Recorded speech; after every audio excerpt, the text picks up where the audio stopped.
বন্ধুরা, রোশনাই ধারাবাহিকের advance update নিয়ে চলে এলাম। এর আগের অ্যাডভান্স আপডেটে তোমাদেরকে জানিয়েছিলাম মিনির বিয়ে, বরের বেশি হাজিরি লালন। আরণ্যকের ঠাম্মি লালনকে বরণ করে ঘরে তোলেন। মিনি কনের সাজেই লালনের কাছে ছুটে আসে। বাড়ির সবাই মিনিকে সামলাতে চেষ্টা করে। মিনি বলে, বারে আমার বর আর আমি দেখবো না, তোমরা সবাই একাই দেখবে। এ বলে মিনি এসে লালনের পাশে দাঁড়ায়। আনন্দ মজা খুনসুটিতে মেতে উঠেছে বিয়ে বাড়ি। দুষ্টু আর মিষ্টু বরপক্ষের কাছে একটা প্রস্তাব রাখে। এইবার বরপক্ষ কনে পক্ষ দুটো দল হয়ে নাচ গান করবে।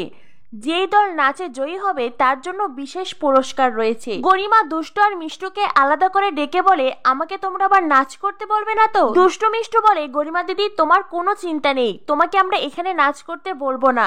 তুমি কত বড় একটা ডান্সার বলো তো, তুমি বড় বড় সব লোকদের সামনে নাচ করবে, তা নয় তুমি কেন এই বস্তির লোকদের সাথে নাচ করবে? আমরা কেউই তোমাকে নাচ করতে বলবো না, কোনো চিন্তা নেই। গরিমা বলে, সেই আমি এখানে একদমই নাচ করব না। জাহ্নবী বলে, গরিমা তোমাকে নাচ করতে হবে না, নাচ করবে তো রোশনাই। দেখো না আজ রোশনাই রানীকে কতটা নাচাই আমি। গরিমা বলে, কিন্তু রোশনাই কি নাচ করতে রাজি হবে? ও তো প্রেগনেন্ট। জাহ্নবী বলে, রাজি তো ওকে হতেই হবে। একটা কথা কেন বুঝতে পারছো না গরিমা? প্রেগনেন্ট অবস্থায় নাচ করা খুবই রিস্ক, যে কোনো মুহূর্তে যে কোনো দুর্ঘটনা ঘটতে পারে। তাই একবার যদি রোশনাইকে নাচাতে পারি আর যদি কোনো দুর্ঘটনা ঘটে যায় তাহলে তো সব খেলা এখানেই শেষ। গরিমা কোনো চিন্তা করো না, আমি তো আছি, আমি সব দিকটা সামলে নেব। এরপরে জাহ্নবী সবাইকে উদ্দেশ্য করে বলে, তাহলে সেই কথাই রইল, এখন দুটো দল হবে, কনে পক্ষ বর পক্ষ। কনে পক্ষের হয়ে লিড করব আমি, আর বর পক্ষের লিড করবে রোশনাই। কি রোশনাই পারবে তো? রোশনাই বলে, আমি নাচ করব? রোশনাই জাহ্নবীর কথা শুনে অবাক হয়ে যায়, কারণ জাহ্নবী সহ বাড়ির সবাই জানে রোশনাই প্রেগনেন্ট, আর এমন অবস্থায় নাচ করা ভীষণ রিস্ক। রোশনাই বলে, গরিমা দিদিও তো খুব ভালো নাচ করে, তো তোমরা গরিমা দিদিকে কেন বলছো না? গরিমা বলে, আমি এ বাড়ির বউ, আমি তোমার মতন তাতা থেই থেই করে এখানে নাচ করতে পারি না।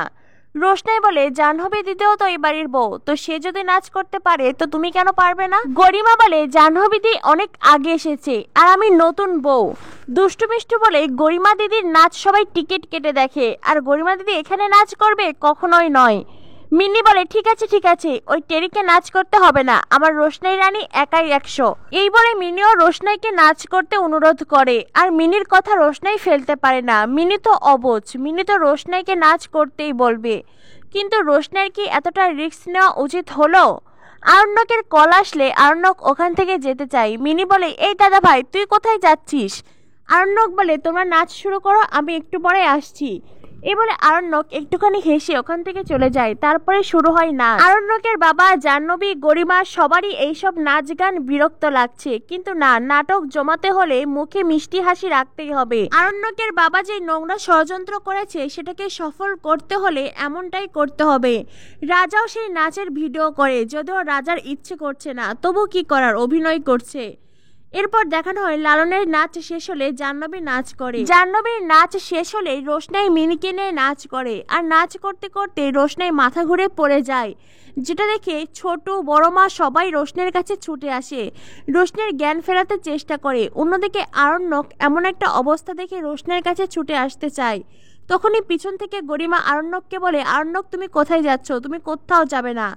আরণ্যক বলে, গরিমা রোশনাই অজ্ঞান হয়ে পড়ে গেছে, এমন অবস্থায় আমি যাব না। গরিমা বলে, না আরণ্যক তুমি যাবে না, তুমি যদি এখন রোশনাইয়ের কাছে যাও তাহলে সবার সামনে এইটা প্রমাণ হয়ে যাবে যে রোশনাই যে অভিযোগ এনেছে সেটা সত্যি। সত্যিই তুমি রোশনাইয়ের সন্তানের বাবা। এটা শুনে আরণ্যক দাঁড়িয়ে যায়। আরণ্যক বলে, গরিমা তুমি কি বলছো? রোশনাই মাথা ঘুরে পড়ে গেছে, দেখো মাটিতে কিভাবে পড়ে আছে। গরিমা বলে, আরণ্যক রোশনাই যদি পড়ে গিয়েও থাকে ওকে তোলার জন্য অনেক মানুষ আছে, কিন্তু আরণ্যক একটা কথা বলো তো, তুমি কি রোশনাইকে নাচ করতে বলেছিলে? বলনি তো। আমিও রোশনাইকে নাচ করতে বলিনি, ও তো নিজের ইচ্ছেতেই নাচ করেছে, ও তো জানে ওর শরীরের কি কন্ডিশন, তাহলে ও কেন নাচ করলো? আরণ্যক তখন দাঁড়িয়ে যায়। এদিকে বড় মা রোশনাইয়ের চোখে মুখে জলের ছিটা দিতে থাকে। বারবার করে মিনি রোশনাইয়ের নাম ধরে ডাকতে থাকে। তারপরে রোশনাইয়ের জ্ঞান ফিরে। ছোট বলে রোশনাই আস্তে আস্তে চোখটা মেলো। আরণ্যক আবারও যেতে চায়, গরিমা আবারও আরণ্যককে আটকে দেয়। আরণ্যক দূর থেকেই রোশনাইকে দেখে। আরণ্যক না রোশনাইয়ের কাছে যায় আর না কোনো ডক্টর ডাকে। এরপরেই ছোট রোশনাইকে ধরে তোলে, রোশনাইকে চেয়ারের উপর বসিয়ে দেয়, রোশনাইকে জল খেতে দেয়। রোশনাই জল খায়, কিন্তু রোশনাইয়ের মাথায় খুব আঘাত লেগেছে, রোশনাই ব্যথায় কুঁকড়ে ওঠে।